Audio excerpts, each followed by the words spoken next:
कस्बे के किनारे बसी पुरानी हवेली में 100 साल पुराना रहस्य छिपा था। गांव वाले उस हवेली को श्रापित हवेली कहते थे कि वहां एक टूटा हुआ आईना रखा है जो हर उस व्यक्ति को अपने अंदर खींच लेता है जो उसमें अपनी परछाई देखता है।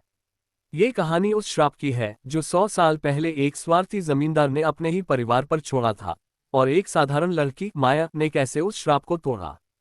काशीपुर गांव के बाहर जंगल के बीचों बीच एक जीर्ण शीर्ण हवेली खड़ी थी। इसके दरवाजे सालों से बंद थे और खिड़कियों से झांकने पर सिर्फ अंधेरा दिखता था। गांव के बुजुर्ग बताते थे कि 100 साल पहले जमींदार रघुनाथ सिंह ने अपनी संपत्ति के लालच में अपने छोटे भाई को धोखा दिया था।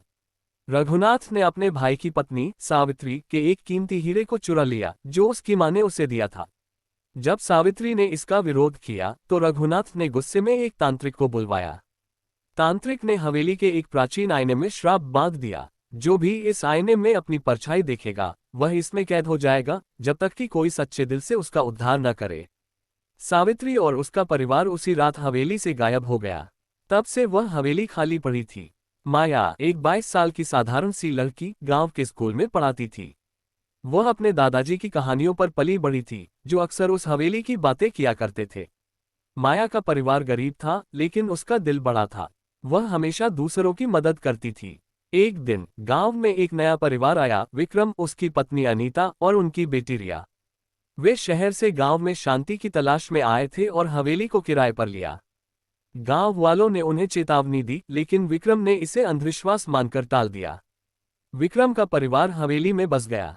हवेली के अंदर धूल भरी दीवारें, टूटी खिड़कियां और पुराने फर्नीचर थे।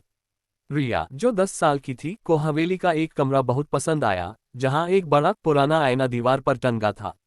उसका कांच टूटा हुआ था लेकिन उसमें एक अजीब सी चमक थी। रिया ने उसमें अपनी परछाई देखी और हंसते हुए कहा, पापा, ये आईना तो जादुई लगता है। उसी रात रिया गायब हो गई। विक्रम और अनीता परेशान हो गए। उन्होंने पूरे गांव में रिया को ढूंढा लेकिन वह कहीं नहीं मिली। गांव वालों ने कहा, यह उस टूटे आईने का श्राप है।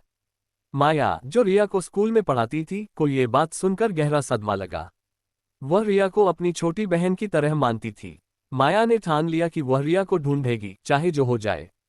माया ने अपने दादाजी से हवेली के बारे में और जानकारी ली। दादाजी ने बताया कि श्राप को तोड़ने का एकमात्र तरीका है कि कोई सच्चे दिल से, बिना किसी स्वार्थ के, उस आईने के सामने खड़ा हो और अपने दिल की सच्चाई को व्यक्त करे। लेकिन यह आसान नहीं था क्योंकि श्राप इतना शक्तिशाली था कि वह हर किसी को डरा देता था। माया ने हवेली में जाने का फैसला किया। उसने एक पुरानी किताब ली जो उसके दादाजी ने उसे दी थी, जिसमें तांत्रिक मंत्रों और श्राप तोड़ने की विधियां लिखी थीं। रात के अंधेरे में माया हवेली में दाखिल हुई। हवेली का माहौल डरावना था, हवा में ठंडक थी और हर कदम पर फर्श चरमराता था। वह उस कमरे में पहुंची जहां टूटा हुआ आईना था। जैसे ही माया ने आईने में देखा, उसे एक अजीब सी रोशनी दिखी। उसमें रिया की परछाई उभरी जो मदद के लिए चीख रही थी। माया ने डर को अपने ऊपर हावी नहीं होने दिया। उसने किताब खोली और मंत्र पढ़ना शुरू किया। तभी एक काली छाया आईने से बाहर निकली। ये सावित्री की आत्मा थी जो श्राप के कारण कैद थी। सावित्री ने गुस्से में कहा, कोई भी इस श्राप को नहीं तोड़ सकता। रघुनाथ का लालच मेरे परिवार को नष्ट कर गया और अब ये हर किसी को नष्ट करेगा। माया ने शांति से कहा, मैं यहाँ रिया को बचाने आई हूँ। मेरा कोई स्वार्थ नहीं है। मैं बस एक बच्ची को उसके परिवार के पास वापस लाना चाहती हूँ। सावित्री की आत्मा ने माया की आंखों में देखा और उसकी सच्चाई को महसूस किया। माया ने आगे कहा, रघुनाथ की गलती के लिए आप क्यों सबको सजा दे रही हैं? आपका दर्द मैं समझती हूँ, लेकिन इसे खत्म करने का समय आ गया है। माया की बातों ने सावित्री की आत्मा को झकझोर दिया। उसने बताया कि रघुनाथ ने हीरे को हवेली के तहखाने में छिपा दिया था और वह हीरा ही श्राप का स्रोत था। माया ने तहखाने में जाकर वह हीरा ढूंढ निकाला। उसने हीरे को सावित्री की आत्मा के सामने रखा और कहा, यह लालच का प्रतीक है। इसे नष्ट कर दीजिए और अपने परिवार को मुक्त करें। सावित्री की आत्मा ने माया की सच्चाई और निस्वार्थ भाव को देखा। उसने हीरे को अपने हाथों में लिया और जैसे ही उसने उसे तोड़ा, एक तेज रोशनी पूरे कमरे में फैल गई। टूटा हुआ आईना फिर से चमकने लगा और उसमें से रिया और सावित्री के परिवार की आत्माएं बाहर निकलीं। सावित्री ने माया को धन्यवाद दिया और कहा, तुम्हारी सच्चाई ने 100 साल पुराने श्राप को तोड़ दिया।